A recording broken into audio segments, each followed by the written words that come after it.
家長嚟揾我咧，都係同子女唔翻學有關係。咁我發現好多子女唔翻學咧，其實有一個好重要嘅共同點，好多家長都理解唔到。佢哋好多時都覺得翻學一定啦，讀書又係一定啦。但係咧，我發現咧，好多家長都睇漏咗一樣嘢，點解一要翻學讀書先係應該咧？如果站喺一個年紀上，佢一個學生嘅年紀，佢係有責任作為一個學生就做翻學生嘅角色，就係翻學。但係唔係翻學絕對是對的，唔翻學就絕對是錯的。因為點解我會咁講呢？首先我哋要理解呢一個小朋友點解唔翻學先，究竟咩原因而引致佢唔想翻學呢？舉個例喺我做 case 裏邊有一個小朋友啦，我認識佢嘅時候咧，佢好中意翻學嘅，學啦，亦都好中意同啲同學玩啊。但係咧，當佢升咗中學嘅時候咧，佢開始唔中意翻學。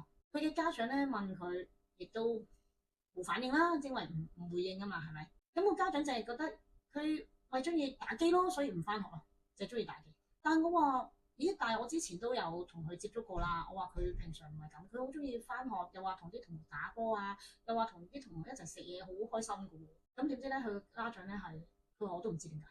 咁直至到咧，我做完呢個 case 嘅時候咧，我就發現咧，原來呢一個小朋友佢唔係唔中意翻學，揾唔到自己翻學嗰個方向。首先，呢間學校唔係佢理想嘅志願，因為佢揀嘅學校當時即係攪珠啦、派位啦，唔係佢想填嘅，係可能學校同家長溝通完，覺得佢嘅成績係要入呢個 banding 啦。咁變相咧，佢覺得自己唔係啊嘛，即係個小朋友覺得自己唔係，結果攪珠出嚟咧就入咗呢一間學校啦。咁初頭翻嘅時候都未發現啦，咁可能翻咗一段時間，佢就覺得唔理想，唔係佢心目中想要嘅。咁但係其實我哋大家做得父母嘅都有翻咁上下年紀啦。其實我哋以前細個讀書都未必自己想要噶嘛，間學校係咪？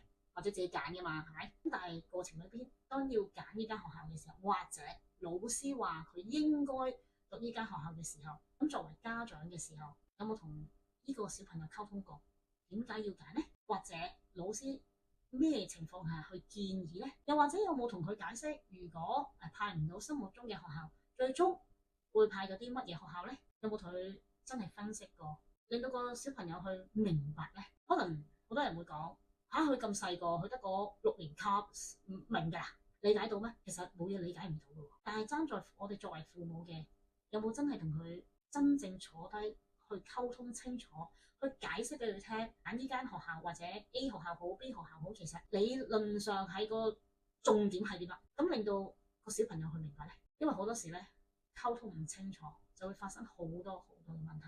大家試想下，如果我哋作為家都唔去保護自己嘅子女，咁又有邊個去保護你嘅子女呢？所以係作為父母，我哋第一身首先，如果我哋想我哋嘅子女條路行得好或者行得順，首先我哋先教育佢哋點樣令佢哋行得更好。希望大家多啲關心自己嘅子女，或者如果你發現身邊其他朋友嘅子女，你都不妨可以關心一下，唔係去干預別人嘅家事，只係純粹作為朋友、作為 uncle auntie 慰問一下。